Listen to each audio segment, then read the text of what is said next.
मी एक वेटरची नोकरी करत होते. एका श्रीमंत मुलाची नजर माझ्यावर पडली. तो रेस्टॉरंटमध्ये सतत येत जात होता. त्याने माझी तक्रार करून मला कामावरून काढून टाकलं. मी काम शोधत होते. इकडे तिकडे काम शोधत इकडे तिकडे भटकत होते. तेव्हा त्याने मला त्याच्या हॉटेलमध्ये काम दिलं. पण जेव्हा मी रात्री रूममध्ये झोपले होते तेव्हा तो आतमध्ये आला आणि माझ्यासोबत मी ऑर्डर सर्व करत होते की तेवढ्यात मला मॅनेजरने बोलावून घेतलं आणि म्हणाला, आज 1 नंबर टेबल अगोदरच बुक करून ठेवण्यात आला आहे.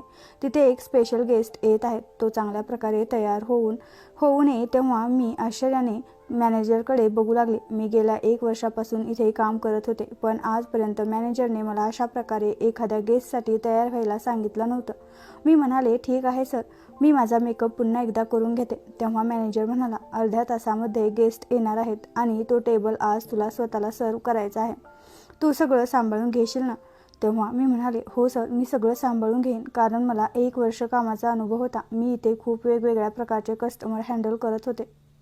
मी या हॉटेलमध्ये वेटरचं काम करण्यामध्ये खूप तरबेज झाले होते. मी तसं तर एक स्टुडंट आहे. मी युनिव्हर्सिटीमध्ये शिक्षण घेत आहे आणि मी युनिव्हर्सिटीच्या हॉस्टेलमध्ये राहते. माझा खर्च भागवण्यासाठी मी या हॉटेलमध्ये काम करत आहे. माझ्या शिक्षणाचा खर्च एवढा आहे की माझी आई गरीब आहे. तो खर्च उचलू शकत नाही. ती गावाकडे राहते आणि मी गेल्या 1 वर्षापासून गावापासून दूर शहरात राहत आहे. मला या वर्षामध्ये माझ्या आईकडे जायची संधीसुद्धा मिळाली नाही, कारण मला एकही दिवस सुट्टी मिळत नाही. शनिवारी रविवारी युनिव्हर्सिटी बंद असते, तेव्हा आम्ही पूर्ण दिवस या हॉटेलमध्ये काम करत असते. याची खास गोष्ट ही आहे की हे हॉटेल शहरापासून थोडं दूर आहे आणि आज खूप लांबून कस्टमर येतात आणि खूप चांगली टीप देऊन जातात. आणि वाईट गोष्ट ही सुद्धा आहे की आज कस्टमर दारू पिऊन नशेमध्ये वेटरकडे वाईट नजरेने बघत असतात. कधी कधी ते हातसुद्धा लावतात आणि कस्टमर सर्व्हिस देण्याच्या बहाण्याने आम्हाला ते हसत सगळं काही सहन करावं लागतं. जेव्हा मुलं ग्रुप करून इथे येतात तेव्हा आमची अवस्था आणखीन खराब होते. मी हॉटेलमधल्या वॉशरूममध्ये आले आणि मेकअप करू लागले आणि विचार करू लागले होते की असा कोणता गेस्ट येणार आहे. त्याच्यासाठी मला मॅनेजरने तयार व्हायला सांगितलं आहे. अर्ध्या तासानंतर मॅनेजरने सांगितलं की ते गेस्ट आले आहेत, लवकर टेबल नंबर 1 वर जा. मी हलका फुलका मेकअप केला होता. माझे केससुद्धा नीट विंचरले होते आणि ओठावर थोडी डीप कलरची लिपस्टिकसुद्धा लावली होती. मी हॉटेलमधला युनिफॉर्म म्हणजे शर्ट आणि शॉर्ट स्कर्ट घातला होता. माझ्या पायामध्ये शूज होते. मी खूप उंच होते. मी खूप कॉन्फिडन्सने टेबल नंबर 1 जवळ गेले. प्रेमाने कस्टमरकडे बघत म्हणाले, good evening sir, how can help you? Table number 1 आणि 2 वर ते गेस्ट बसले होते. ते 2 मुलं होते. त्यापैकी एक मुलगा सूट आणि बूटमध्ये होता. येथे तर जास्त करून मुलं कॅज्युअल ड्रेसमध्ये येत होते. लाईव्ह म्युझिक सुरू होतं. लोक डान्स करत होते. तो मुलगा दिसायला खूपच हँडसम होता. बघता क्षणी असं वाटत होतं की तो खूपच श्रीमंत असेल, पण मी त्याला ओळखू शकले नाही. मी त्याला पहिल्यांदाच इथे बघितलं होतं आणि त्याच्यासोबत जो मुलगा होता तो म्हणजे जीन्स टॉपमध्ये होता. तो म्हणाला, महेश, काय घ्यायचं आहे? महेशची नजर तर माझ्यावरच होती. तो म्हणाला, तुझं नाव काय आहे? तेव्हा मी म्हणाले, माझं नाव अंकिता आहे. तेव्हा तो म्हणाला, प्रकाश, तू मेनू डिसाईड कर. म्हणून त्याने ते मेनू कार्ड त्या प्रकाशकडे दिलं आणि माझ्याकडे पायापासून डोक्यापर्यंत बघू लागला. मला अनकम्फर्टेबल फील होऊ लागलं होतं. मी गेल्या 5 मिनिटांपासून तिथे उभा होते, पण त्या दोघांनी अजून काहीच ऑर्डर दिली नव्हती. मी म्हणाले, सर, तुम्हाला माझी मदत पाहिजे का? कदाचित तुम्हाला समजत नाहीये की तुम्हाला काय ऑर्डर करायचं आहे. माझं बोलणं ऐकून महेश माझ्याकडे बघू लागला आणि मनातल्या मनात हसू लागला. माहीत नाही माझ्याकडे बघून तो काय विचार करत होता. त्याच्या मनात काय सुरू आहे हे मला काहीच समजत नव्हतं, पण मला आता राग येऊ लागला होता. खूप वेळापासून त्याने मला इथे थांबवलं होतं. थोड्या वेळानंतर महेश म्हणाला, आम्हाला डिसाईड करायला थोडा वेळ पाहिजे, तू इथे बसू शकतेस? तेव्हा मी म्हणाले, काही हरकत नाही सर, हे माझं काम आहे. मी कस्टमरसमोर कसं काय बसू शकते? मी तर इथली एक एम्प्लॉई आहे. त्याच्या चेहऱ्यावर स्मित हास्य स्पष्टपणे दिसत होतं. तेव्हा मी म्हणाले, सर, मी एक काम करते, तुम्ही मेनू डिसाईड करा. तोपर्यंत मी दुसऱ्या टेबलची ऑर्डर घेऊन येते. थोड्या वेळानंतर मी पुन्हा तुमच्याकडे परत येते. मला तिथे उभा राहणं खूप ऑड वाटत होतं. त्यामुळे मी असं म्हणाले होते, कारण खूप वेळापासून मी तिथे उभा होते. बाकीच्या वेटर काम करत होत्या आणि बाकी सारे कस्टमर सांभाळत होत्या. निशाने तर एक नजर माझ्याकडे बघितलं सुद्धा होता आणि इशारा करून ती कदाचित माझ्याकडे मदतसुद्धा मागत होती. मी जाऊ लागले तेव्हा महेशने मला मागून आवाज दिला. तो म्हणाला, मिस, तुम्ही आम्हाला असं सोडून कसं काय जाऊ शकता? आम्ही तर ही सीट अगोदरच रिझर्व केली आहे. त्याच्या अशा बोलण्याने मला आता राग येऊ लागला होता. तेव्हा मी जरा शांत आवाजात म्हणाले, सर, तुम्ही टेबल बुक केला आहे, पण वेटरचं काम तर फक्त कस्टमरला सर्व्हिस द्यायचं असतं आणि तसंही इथे खूप गर्दी आहे. मी इथे उभा राहून खूप वेळापासून तुमच्या ऑर्डरची वाट बघत आहे, पण कदाचित माझ्यासमोर तुम्हाला ऑर्डर डिसाईड करायला प्रॉब्लेम येत आहे. कधी कधी असं होतं, त्यामुळे आम्ही कस्टमरला थोडी प्रायव्हसी देतो, म्हणून तुम्ही महेशकडे बघून हसू लागले होते. मी सरळ शब्दात त्याला समजावून सांगितलं होतं की मी तुझी मोलकरीण नाही, की जेव्हा मूड होईल तेव्हा ऑर्डर देईल, तोपर्यंत वेटरला उभा करून तिच्याकडे एकटक बघत राहावं. माझं बोलणं ऐकून महेशने त्याचे डोळे बारीक केले आणि म्हणू लागला, तुझ्या मॅनेजरला बोलावणार. एका क्षणासाठी तर मी खूप घाबरले होते. जर त्याने मॅनेजरकडे माझी तक्रार केली तर माझा जॉबसुद्धा जाऊ शकत होता. तेव्हा मी म्हणाले, काही इश्यू असेल तर तुम्ही मला सांगू शकता सर. तेव्हा महेश म्हणाला, नाही, मला तुझ्या मॅनेजरकडेच काम आहे, मला त्याच्याशी बोलायचं आहे. म्हणून तो उठून उभा राहिला. खूप कॉन्फिडन्सने तो मॅनेजरकडे जातच होता की मी पण त्याच्या मागे मागे जाऊ लागले. मी अचानक महेशचा हात धरला. मी खूप घाबरले होते की तो माझी तक्रार तर करणार नाही ना. मॅनेजरला माझ्याकडून खूप अपेक्षा होती. जर त्याने माझी तक्रार केली तर माझी नोकरीसुद्धा जाऊ शकत होती. मी महेशचा हात धरून त्याला म्हणाले, मिस्टर महेश, तुम्ही 2 मिनिटं माझं ऐकून तर घ्या. म्हणत मी त्याला रेस्ट रूम एरियामध्ये घेऊन आले होते. मी म्हणाले, सर, मी युनिव्हर्सिटीची स्टुडंट आहे. मी इथे काम करून माझ्या शिक्षणाचा खर्च भागवते. जर तुम्ही माझी तक्रार केली तर माझी नोकरी जाऊ शकते. प्लीज तुम्ही मॅनेजरला काही सांगू नका. मी त्याच्याकडे आशेने बघू लागले होते. त्याच्या चेहऱ्यावर एक स्मित हास्य पसरलं होतं. तो म्हणू लागला, तू खूप क्यूट आहेस, आणि नंतर हसत जाऊ लागला. भीतीने माझी अवस्था खूप खराब झाली होती. तो सरळ जाऊन त्याच्या सीटवर बसला होता. तो त्याच्या मित्रासोबत काय बोलत होता माहीत नाही, पण मी खूप घाबरले होते. मी त्याच्या टेबलजवळ येऊन उभा राहिले. महेशचा मित्र प्रकाशने मला ड्रिंक आणायला सांगितले. आता मला जरा बरं वाटलं. मी बाहेर जाऊन त्यांच्या आवडीचे ड्रिंक मागू लागले होते. थोड्या वेळानंतर मी ड्रिंक घेऊन त्याच्याजवळ आले. त्यांनी मला काही स्नॅक्स आणायला सांगितले. मी स्नॅक्स घेऊन जेव्हा त्यांच्या टेबलजवळ येऊन उभा राहिले तेव्हा त्या दोघांचं बोलणं माझ्या कानावर पडलं. प्रकाश महेशला म्हणत होता, जर तुला मीनाक्षी पसंत नाही तर तू लग्नाला नकार का देत नाहीस? तू एवढा पॉवरफुल आहेस. तुला तुझ्या मर्जीविरोधात एखाद्या श्रीमंत मुलीसोबत लग्न करायची काय गरज आहे? तू माझं ऐक, या लग्नाला नकार दे. तू तुझी एंगेजमेंट कॅन्सल कर. मी एवढंच ऐकलं होतं. मी म्हणाले, एक्सक्यूज मी सर. तेव्हा ते दोघेही माझ्याकडे बघू लागले होते. मी हसत त्यांच्याकडे स्नॅक्स शेअर केले होते. त्यानंतर ते त्यांचा डिनर एन्जॉय करू लागले. तोपर्यंत मी दुसऱ्या टेबलवरचं काम करू लागले होते. तेव्हा निशा मला म्हणाली, अंकिता, तो इतका वेळ कुठे होतीस? आज खूपच गर्दी आहे. पळून पळून आपली अवस्था खूप खराब झाली आहे. तेव्हा मी म्हणाले, मॅनेजर सरांनी मला टेबल नंबर 1 वर सर्व करायला सांगितलं होतं. ते कदाचित खूपच स्पेशल गेस्ट आहेत, पण आता कदाचित त्यांच्या टेबलवर जायला मला वेळ लागेल. मी तुमची थोडीफार मदत करते. मध्ये मध्ये मी महेशच्या टेबलवर जाऊन त्यांना काय हवं नको ते विचारत होते. आज खूप धावपळ होत होती, त्यामुळे माझी अवस्था खूप खराब झाली होती. महेशने इशारा करून मला बोलावलं आणि बिल आणायला सांगितलं. मी बिल घेऊन त्यांच्या टेबलजवळ आले होते. बिल पेमेंट केल्यानंतर त्यांनी मला 10,000 रुपये टिप्समध्ये दिले. हे बघून मला तर खूप मोठा धक्काच बसला. मला 100-500 रुपयाची टिप्स तर आम्हाला प्रत्येक टेबलवर मिळायची, पण आजपर्यंत एवढी जास्त टिप्स मला कधीच मिळाली नव्हती. महेश म्हणू लागला, तू खूप छान सर्व्हिस दिली आहेस. Thank you miss Ankita. Thank you so much sir, मी म्हणाले आणि किचनमध्ये आले. मी राहिलेलं काम करत होते. रात्रीचे 2 वाजले होते. संध्याकाळी 6 पासून ते रात्री 2 पर्यंत माझी ड्युटी असायची. कधी कधी काम संपेपर्यंत 2:30 वाजत होते. 2 वाजल्यानंतर मी बाहेर आले. मी आता विचार करू लागले की घरी कसं जाऊ. इथून माझं घर 2 किलोमीटर अंतरावर होतं आणि एवढ्या उशिरा घरी जायला मला प्रॉब्लेम होत होता. एवढ्या रात्री मला पायी चालत जावं लागणार होतं. मी चालत जाऊ लागले होते. अचानक माझ्या मागून एक कार येऊन थांबली. कार बघून मी खूप घाबरले होते. कधी कधी पागल कस्टमर नशेमध्ये वेटरच्या मागे येत होते. भीतीने मी मागे वळून बघितलं तेव्हा माझ्यासमोर महेश उभा होता. तो मला म्हणू लागला, मिस अंकिता, तुम्ही घरी कशा जाणार आहात? मी म्हणाले, सर, माझं घर इथून 2 किलोमीटर अंतरावर आहे. रोज याच वेळेला माझी शिफ्ट पूर्ण होते. जायची काही सोय नाही, त्यामुळे मला पायी चालत जावं लागतं. तेव्हा तो माझ्याकडे खूप हैराण होऊन बघू लागला आणि म्हणाला, तू माझ्या कारमध्ये येऊन बस, मी तुला घरी ड्रॉप करतो. मी गुपचूप कारमध्ये जाऊन बसले. मला माहीत नाही मी त्याच्यावर काय विश्वास ठेवू लागले होते. त्याच्यासारखा श्रीमंत माणूस माझ्यासारख्या गरीब मुलीवर वाईट नजरसुद्धा ठेवू शकत होता.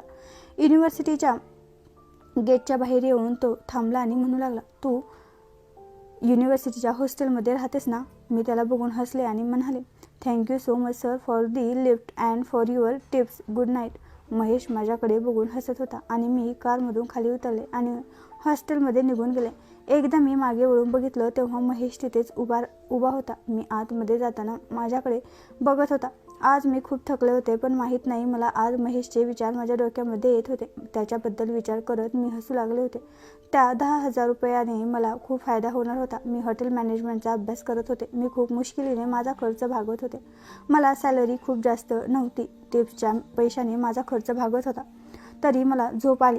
कधी मला झोप आली समजलंच नाही. मी सकाळी उठून माझा क्लास अटेंड करायला आले होते, पण माहीत नाही मला सतत महेशचे विचार येत होते. क्रेडिट कार्डमध्ये मी त्याचं पूर्ण नाव बघितलं होतं, महेश पाटील. जेव्हा मी इंटरनेटवर त्याचं नाव सर्च केलं तेव्हा मला समजलं की ते खूप मोठ्या रेस्टॉरंट चेनचे मालक आहेत.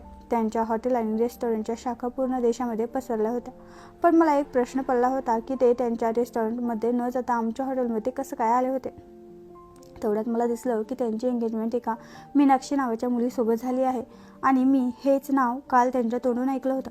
त्या दोघांच्या खूप साऱ्या फोटो इंटरनेटवर होत्या. मीनाक्षीसुद्धा खूप श्रीमंत दिसत होती.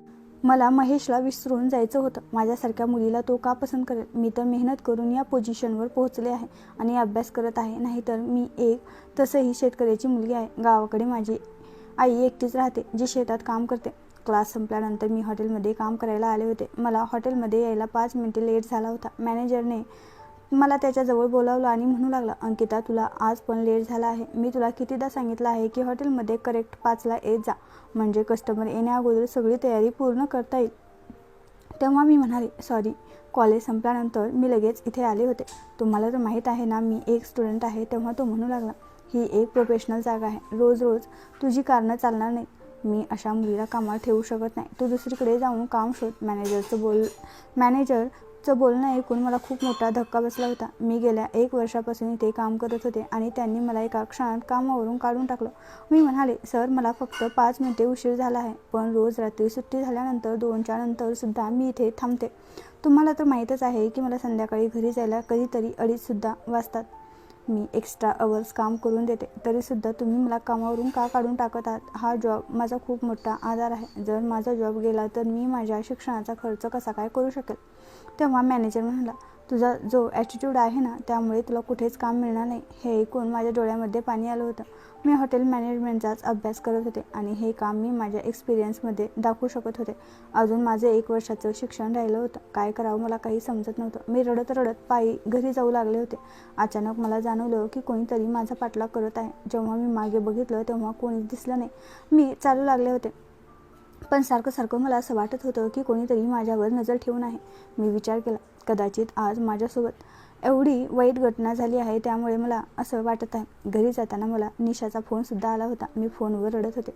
मी म्हणाले की मी या हॉटेलमध्ये 1 वर्ष काम केलं आहे आणि मॅनेजरने मला एका क्षणात कामावरून काढून टाकलं.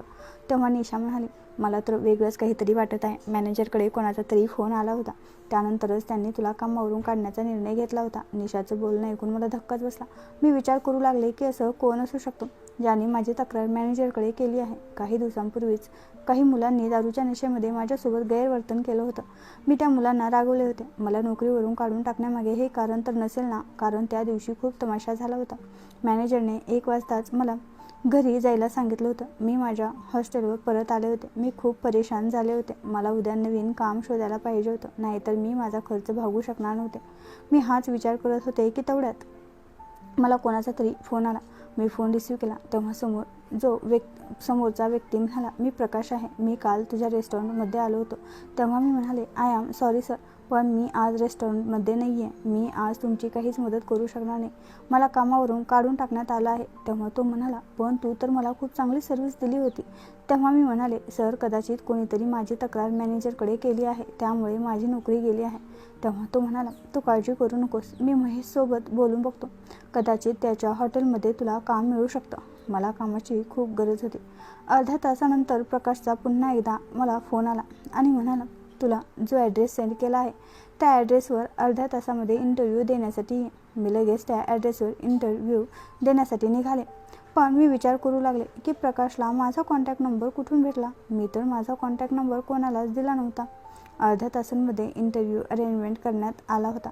मला खूप विचित्र वाटत होतं, पण माहीत नव्हतं की पुढे माझ्यासाठी काय वाढून ठेवलं आहे. जेव्हा मी युनिव्हर्सिटी गेटमधून बाहेर पडले तेव्हा मला दुसरा धक्का बसला. मी हैराण होऊन त्याच्याकडे बघू लागले होते. तेव्हा तो म्हणाला, मी तुझीच वाट बघत होतो.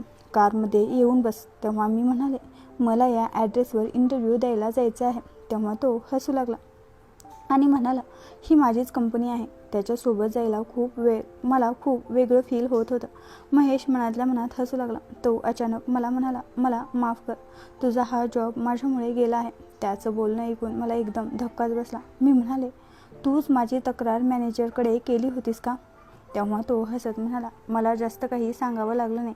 मी तुझ्या मॅनेजरला फोन करून सांगितलं की तुम्ही त्या मुलीला कामावरून काढून टाका.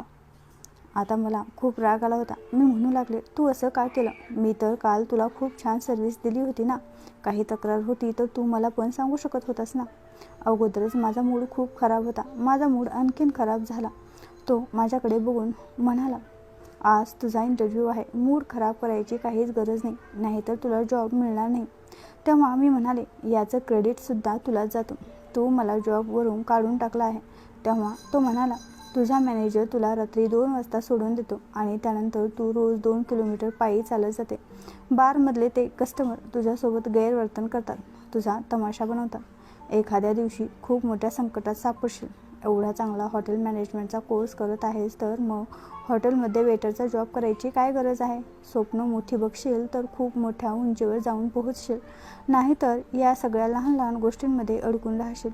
त्याचं हे बोलणं मला कडवट वाटत होतं, पण तो एकदम बरोबर बोलत होता. मी शांत झाले आणि दीर्घ श्वास घेऊ लागले. महेशने स्वतः माझा इंटरव्ह्यू घेतला होता आणि मला रिसेप्शनवर जॉब दिला होता. तो म्हणाला, तुझी डिग्री पूर्ण होताच तू मॅनेजरची पोस्ट सांभाळावी अशी माझी इच्छा आहे. तो माझ्याकडे बघून हसत होता आणि म्हणू लागला, तुला आता या हॉस्टेलमध्ये राहायची काहीच गरज नाही आहे. इथे माझ्या स्टाफची राहायची सोय आहे. तुझ्यासाठी मी एका कारची व्यवस्था करेन. तू रोज सकाळी क्लासला जात जा आणि त्याच कारने परत येऊन तुझी ड्युटी करत जा. मी त्याच्याकडे बघून म्हणाले, थँक्यू सर. तेव्हा तो म्हणाला, तू मला महेशसुद्धा म्हणू शकतेस. म्हणत त्याने त्याचा हात पुढे केला. मी त्याच्या हाताला स्पर्श केला आणि आम्ही दोघांनी हलकासा हँडशेक केला. हॉटेलच्या मॅनेजरने मला माझं काम सांगितलं होतं. आज पहिल्या दिवशी मी रिसेप्शनमध्ये बसले होते. माझी शिफ्ट संपल्यानंतर मी माझ्या रूममध्ये गेले. मी विचार केला, आज एका क्षणात माझं आयुष्य किती बदलून गेलं आहे. माझी सॅलरीसुद्धा खूप वाढली होती. महेशने विचारलं होतं, तुझी सॅलरी किती आहे? तेव्हा मी म्हणाले, माझी सॅलरीसोबत वरची कमाईसुद्धा आहे. महिन्याचे 15,000 ते 20,000 रुपये मी कमवते. तेव्हा तो माझ्याकडे बघून हसू लागला आणि म्हणाला, मी तुला इथे 50,000 रुपये सॅलरी देईन, चालेल ना? त्याचं हे बोलणं ऐकून मला तर विश्वासच होत नव्हता. मला इथे कस्टमरची वाईट नजरसुद्धा सहन करावी लागत नव्हती. मला फक्त बसून काम करायचं होतं. रिकाम्या वेळेत मी माझा अभ्याससुद्धा करू शकत होते. हाच विचार करत करत मी झोपून गेले. अशाच प्रकारे 2-3 दिवस माझं काम खूप छान चालत होतं. मला आता सगळं काम समजू लागलं होतं. मला खूप आनंद होत होता. एके दिवशी रात्री मी झोपायला गेले तेवढ्यात अचानक महेशचा कॉल आला. तो म्हणू लागला, माझ्या प्रेसिडेन्सीमध्ये आत्ताच्या आत्ता. तेव्हा मी म्हणाले, सर, माझी शिफ्ट संपली आहे. मी झोपायला जात होते. तेव्हा तो म्हणाला, जे सांगितलं आहे ते कर. मी तुझा बॉस आहे. मला आज महेशचा खूप राग आला. इथे थांबायचं हेच नुकसान होतं की त्याची जेव्हा मर्जी होईल तेव्हा तो मला त्याच्याकडे बोलावून घेत होता. उद्या माझा क्लास होता, त्यामुळे मला त्याच्याकडे जायची मुळीच इच्छा नव्हती. पण नाईलाजाने मी त्याच्या सूटमध्ये गेले. तेव्हा दरवाजा उघडाच होता. मी नॉक करून आतमध्ये गेले तेव्हा रूमची अवस्था बघून माझ्या पायाखालची जमीनच सरकली. महेश तर स्वतःला खूपच मेंटेन ठेवत होता, पण रूमची अवस्था खूपच खराब होती. सगळीकडे पसारा झाला होता. खूप साऱ्या वस्तू फुटल्या होत्या. असं वाटत होतं की रूममध्ये काही वेळापूर्वी युद्ध झालं होतं. महेश एका कोपऱ्यामध्ये खाली बसला होता. त्याला खूप घाम आला होता. तो थरथर कापत होता. मी त्याच्याजवळ गेले. त्याची अशी अवस्था बघून माझ्या मनात खूप वाईट विचार येत होते की हे असं कशाने झालं असेल. मला समजलं होतं की त्याने एवढ्या रात्री मला का बोलावलं आहे. मी टिश्यू पेपर घेऊन त्याचा घाम पुसू लागले. त्याचे हात धरले म्हणजे तो थरथर कापणार नाही. पण मी त्याच्या शरीराकडे बघू लागले होते, कारण त्याला कुठे लागलं तर नाही ना. मी त्याच्यासाठी लवकर पाणी घेऊन आले. त्याला पाणी पाजू लागले. तो एकदम लहान मुलासारखं पाणी पित होता. त्याच्या अंगावर पाणी सांडत होतं. मी त्याला आधार देऊन उठवू लागले आणि म्हणाले, इथे खाली बसू नको, सोफ्यावर बस. तो खूप परेशान वाटत होता. माहीत नाही त्याला काय झालं होतं. कसं तरी आधार देऊन मी त्याला सोफ्यावर बसवलं. मी म्हणाले, महेश, मी डॉक्टराला बोलावून आणू का? तेव्हा तो म्हणाला, नको, तू फक्त माझ्यासोबत राहा. त्याने माझे हात गच्च पकडले होते, त्यामुळे माझा हात माझे हात दुखू लागले होते, पण मी काहीच म्हणाले नाही. कदाचित त्याला माझा आधार पाहिजे होता. मी त्याचे हात धरून हळूहळू त्याचे हातपाय दाबू लागले होते, पण त्याच्या अंगातली थरथरी जात नव्हती. त्याच्या चेहऱ्यावर भीती आणि परेशानी दिसत होती. असं वाटत होतं त्याला एखादा पॅनिक अटॅक आला आहे किंवा त्याला मानसिक आजार आहे. मला काही समजत नव्हतं. मी महेशला एकदम चिटकून बसले होते. मला खूप झोप येत होती, पण मी झोपू नये म्हणून प्रयत्न करत होते. पण माहीत नाही कधी मी महेशच्या खांद्यावर डोकं ठेवून झोपून गेले. मला कळलंच नाही. महेशच्या शरीराचा तो मोहक सुगंध, त्याची नशा माझ्यावर अशी काही चालली की मला कधी झोप लागली समजलंच नाही. अचानक त्याच्या ओरडण्याने मला जाग आली. तेव्हा मी स्वतःला सोफ्यावर झोपलेल्या अवस्थेत बघितलं. माझ्या डोक्याखाली एक मऊ उशी होती. कदाचित ती महेशने ठेवली होती. मी बघितलं. महेश बेडजवळ उभा राहून परेशान दिसत होता. माहीत नाही त्याला काय झालं होतं. त्याला अशा अवस्थेत बघून मी पटकन त्याच्या जवळ गेले आणि मागून त्याला मिठी मारली. आता आमच्या दोघांमध्ये 1 इंचसुद्धा अंतर नव्हतं. मला तर फक्त त्याला शांत करायचं होतं. त्याचं शरीर थरथर कापत होतं. अचानक तो माझ्याकडे वळला आणि त्याने माझ्या गालावर हात ठेवले आणि म्हणाला, अंकिता प्लीज, तू आज माझ्यासोबत थांब. मला तुझी खूप गरज आहे. त्याने मला त्याच्या मिठीत घेतलं होतं, पण तरीसुद्धा तो परेशान होता. मी पण त्याला गच्च मिठी मारली होती आणि त्याच्या डोक्यावरून हात फिरवू लागले होते. तरीसुद्धा तो थरथर कापत होता. मी म्हणाले, महेश तू झोपण्याचा प्रयत्न कर, मी तुझं डोकं दाबून देते. मी त्याला बेडवर घेऊन गेले. तो शूज घालूनच बेडवर चालला. त्याला तर कोणत्याच गोष्टीचं भान नव्हतं. तो अजूनसुद्धा सूटबूटमध्येच होता. मी त्याला म्हणाले, तू तुझा सूट काढून ठेव. मी त्याचा सूट आणि शूज काढून ठेवले आणि त्याच्या शर्टचे बटन काढू लागले होते. तेवढ्यात त्याची भारदस्त छाती मला दिसली. मी माझा हात त्याच्या छातीवर ठेवले आणि त्याच्या पाठीवरून हात फिरू लागले. मी त्याच्या खूप जवळ गेले होते. महेशला काय झालं माहीत नाही. त्याने मला त्याच्या जवळ ओढून घेतलं आणि माझ्या ओठांवर किस करू लागला होता. त्या रात्री तो माझ्यासोबत मदहोश होऊ लागला होता. त्याने कोणतीच लिमिट क्रॉस केली नव्हती, कारण तो अगोदरच तकलीफमध्ये होता. त्यामुळे तो प्रेम करत होता. मला काही समजलं नाही की हे काय होत आहे. मी पुन्हा एकदा झोपून गेले. मला समजलं नाही. जेव्हा मी सकाळी उठले तेव्हा रूमची अवस्था बघून मला धक्काच बसला. त्याची रूम तर पूर्ण टिपटॉप होती. असं वाटतच नव्हतं की रात्री ते खूप काही झालं आहे. मी लवकर उठले. मला युनिव्हर्सिटीमध्ये सुद्धा जायचं होतं. मी माझ्या रूममध्ये आले तेवढ्यात मला हॉटेलच्या मॅनेजरचा फोन आला. तो म्हणू लागला, आज रिसेप्शन तू सांभाळणार आहेस. तेव्हा मी म्हणाले, मला युनिव्हर्सिटीला जायचं आहे. तेव्हा तो म्हणाला, आज युनिव्हर्सिटीची सुट्टी घे. जी मुलगी रिसेप्शनमध्ये होती ती खूपच आजारी पडली आहे. दिवसा रिसेप्शन रिकामी ठेवू शकत नाही. प्लीज तू आजचा दिवस ॲडजस्ट करून घे. मी तयार होऊन खाली रिसेप्शनमध्ये आले होते. तेवढ्यात माझी नजर महेशवर पडली, जो त्याच्या स्टाफला गुड मॉर्निंग म्हणत होता. पण तो माझ्याशी नजर मिळवत नव्हता. तो मला इग्नोर करून त्याच्या केबिनमध्ये निघून गेला. मी पेंटिंगमध्ये कॉल करून महेशसाठी कॉफी मागवली होती. थोड्या वेळातच इंटरकॉम वाजला. महेशने मला केबिनमध्ये बोलावून घेतलं. मी त्याच्याजवळ जाऊन उभा राहिले आणि गुड मॉर्निंग सर म्हणाले. त्याने मला बसायला सांगितलं आणि म्हणाला, मला तुझ्याशी बोलायचं आहे. काल रात्री मला काय झालं होतं माहीत नाही. कधी कधी मला असं होत असतं. मला भ्रम होतो. मला राक्षस दिसू लागतात आणि मी अशा प्रकारे थरथर कापू लागतो. काल तू माझी खूप मदत केली आहेस. मला वाटत आहे की तू मला सांभाळू शकतेस. त्यामुळे मी तुला आजपासून एक नवीन जॉब देत आहे. आज तुझा रिसेप्शनिस्ट म्हणून शेवटचा दिवस आहे. उद्यापासून तू दुसरा जॉब करशील. मी खूप हैराण होऊन महेशकडे बघत म्हणाले, कोणता जॉब? तो हसत म्हणाला, माझ्या पत्नीचा जॉब, माझ्या हॉटेलच्या मालकिनीचा जॉब. आता तू माझ्यासोबत राहशील, माझी जीवनसाथी बनून. म्हणत त्याने ड्रॉवरमधून काहीतरी काढलं आणि त्याने माझ्यासमोर एक बॉक्स ठेवला. तो बॉक्स ओपन केला तेव्हा त्यामध्ये एक रिंग होती. त्याने ती हिऱ्याची अंगठी माझ्या बोटात घातली आणि म्हणू लागला, अंकिता मी तुझ्यावर प्रेम करतो. मी तर तुला पहिल्या नजरेतच पसंत करू लागलो होतो. मला वाटलं होतं तूच अशी मुलगी आहेस जी मला सांभाळू शकतेस, कारण तुझ्यासोबत मला खूप आनंद मिळतो. तुझ्यासोबत मी हसत राहतो. प्लीज मला नकार देऊ नकोस. मी त्याच्याकडे बघू लागले. माझ्या मनातसुद्धा त्याच्यासाठी फिलिंग होत्या, पण मी गरीब होते. त्यामुळे मी त्याच्याबद्दल माझ्या मनात ज्या काही फिलिंग आहे त्या एक्सप्रेस करू शकले नव्हते. मला माझ्या मनातली इच्छा पूर्ण होताना दिसत होती. मी म्हणाले, महेश मी सुद्धा तुझ्यावर खूप प्रेम करते. तुझ्या मनामध्ये काय आहे हे मला माहीत नव्हतं, त्यामुळे मी कधीच तुला सांगितलं नाही. तेव्हा तो हसून म्हणू लागला, मिसेस अंकिता, महेश पाटील, तुझ्या नवीन आयुष्यासाठी तुला खूप साऱ्या शुभेच्छा.